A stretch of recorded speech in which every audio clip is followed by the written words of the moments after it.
Le livre du ciel, tome 1. Jésus communique à Louisa ses souffrances inouïes pour les péchés des hommes. Quand Jésus voyait que j'arrivais à mes limites, c'est-à-dire que je ne pouvais plus porter naturellement mes souffrances, il m'aidait pour ne pas que je succombe. Parfois, il le faisait directement. Parfois, il inspirait à mon confesseur de me réanimer plus rapidement. Dans ce cas, mes souffrances vécues à travers l'obéissance étaient quelque peu soulagées, mais pas autant que quand Jésus opérait directement. Jésus voulait me communiquer des souffrances extrêmes. Il faisait sortir mon âme de mon corps, la prenait avec lui et me laissait voir les nombreux péchés commis par les blasphèmes contre la charité ou autres péchés. À mon point de vue, d'après les effets ressentis en moi, je peux affirmer sans crainte de me tromper que le péché de malhonnêteté est celui qui offense le plus le cœur de Jésus, qui le rend le plus amer. Une fois, par exemple, alors que Jésus versait une petite part de son amertume en moi, j'ai ressenti que j'avalais quelque chose de nauséabond, de purulent et d'amer, qui pénétrait dans mon ventre et me donnait une haleine répugnante. J'aurais perdu connaissance si je n'avais pas rapidement pris quelque nourriture pour me faire vomir cette matière purulente. On pourrait croire que cela m'arrivait seulement quand Jésus me faisait voir les méchancetés commises par ceux que l'on considère comme de grands pécheurs. Mais mon aimable Jésus m'attirait d'une manière particulière dans des églises où on l'offensait. On y blessait son cœur par des choses saintes en soi, mais contrefaites, par exemple, des prières vides faites par des personnes feignant la piété, ou encore la pratique de dévotions hypocrites. Les personnes concernées semblaient procurer à mon Jésus plus d'affront que d'honneur.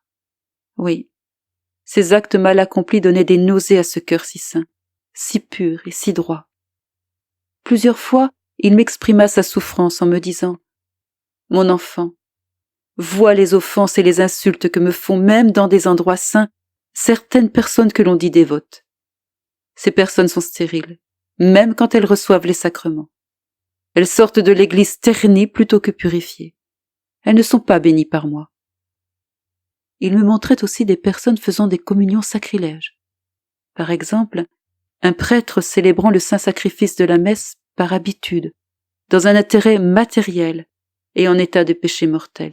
Je tremble en mentionnant cela. Parfois, Jésus me montrait des scènes si blessantes pour son cœur qu'elles le faisaient presque tomber en agonie. Par exemple, quand ce prêtre consomma la victime, Jésus fut forcé de quitter rapidement son cœur tout sali par les misères spirituelles. Et au moment où, par les paroles puissantes de la consécration, Jésus allait être appelé à descendre du ciel pour s'incarner dans l'hostie, il était dégoûté par l'hostie non encore consacrée parce qu'elle était tenue par des mains impures et sacrilèges. Cependant, sans broncher par l'autorité qui lui était donnée par Dieu, ce prêtre faisait descendre Jésus dans l'hostie. Pour ne pas manquer à sa promesse, Jésus s'incarnait dans cette hostie qui au préalable suintait la pourriture de l'impureté, et qui par la suite dégoûtait du sang provoqué par un déicide. Comme il faisait pitié l'état sacramentel dans lequel Jésus m'apparut alors. Il semblait vouloir fuir ses mains indignes. Mais de par sa promesse, il était forcé de rester jusqu'à ce que la forme du pain et du vin soit consommée par un estomac qui dans le cas présent était pour lui plus nauséabond encore que les mains indignes qu'il avait touchées plusieurs fois auparavant. Quand la sainte hostie fut ainsi consommée, Jésus vint à moi en se lamentant. « Oh mon enfant, laisse-moi verser une partie de mon amertume en toi. Je ne peux pas la retenir plus longtemps. Aie pitié de ma condition qui est devenue trop douloureuse. Prends patience et souffrons un peu ensemble. » Je lui répondis, « Seigneur, je suis prête à souffrir avec toi. Oui, si la capacité m'était donnée de prendre toute ton amertume, je le ferais volontiers de telle manière que je ne te vois pas souffrir. » Jésus alors versa de sa bouche dans la mienne la part d'amertume que je pouvais porter et me dit « Mon enfant, ce que j'ai versé en toi n'est rien, mais c'est tout ce que tu peux recevoir. Comme je désirerais que beaucoup d'autres âmes soient disposées à faire le même sacrifice que toi par amour pour moi.